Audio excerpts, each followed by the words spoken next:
On the day of our 5th wedding anniversary, my husband's friend leaned toward him with a grin and asked in French, "How does your little assistant taste?" My husband, ever the considerate man in public, handed me a slice of my favorite cantaloupe before replying just as casually in the same language, "Very young, very tender. Remember to keep this a secret from my wife. If she ever found out, she'd surely leave me." The group erupted in laughter, each of them swearing they'd keep his secret. I stood there, my fingers tightening so hard around the wine glass that my knuckles turned white. They didn't know. I understood French perfectly, and I had already long known about my husband's mistress, but I never confronted him, never shed tears or created a scene. Instead, I quietly submitted an application to the country's secluded research institute. In 3 days, I would do exactly as he wished, disappear from his life forever. From the corner of his eye, Logan noticed that I hadn't touched the cantaloupe. Concern flickered across his gaze as he asked me in English, "Baby, what's wrong?" Looking at the man who appeared to have only me in his heart, I felt nothing but irony. Moments ago, he had been laughing about his mistress, and now he could look at me with such devoted affection as if I were his entire world. I couldn't help but wonder just how far his lies could go. "Nothing much," I answered lightly. "What were you talking about just now?" Logan pinched my cheek with practiced tenderness, smiling indulgently. "Business matters abroad. You don't like hearing about work." So we switched to French. He must have forgotten or perhaps never cared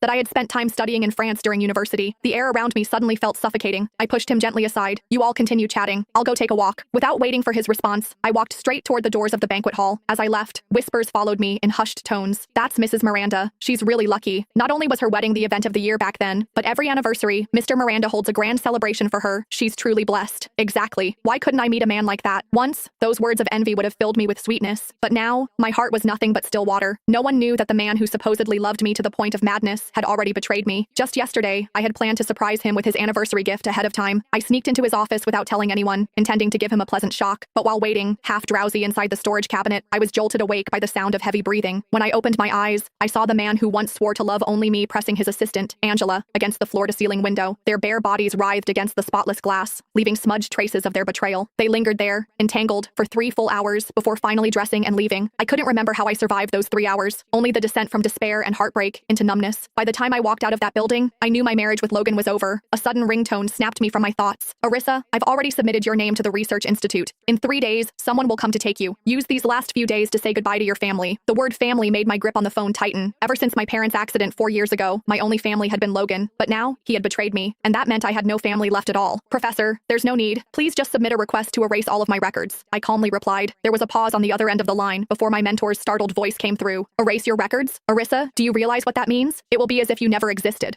The world will no longer know a person named Arissa. And what about Logan? If he can't find you, what then? I thought your marriage was solid." A bitter smile tugged at my lips. "He cheated on me." The phone fell silent for a long moment before a quiet sigh reached my ears. "When you called yesterday, I suspected something had gone wrong between you two. I just didn't expect this." Another pause, then his voice steadied. "All right, I'll take care of it. Use the next 3 days to settle your affairs." Relief loosened my chest. Once my records were erased, I wouldn't even need to waste time on a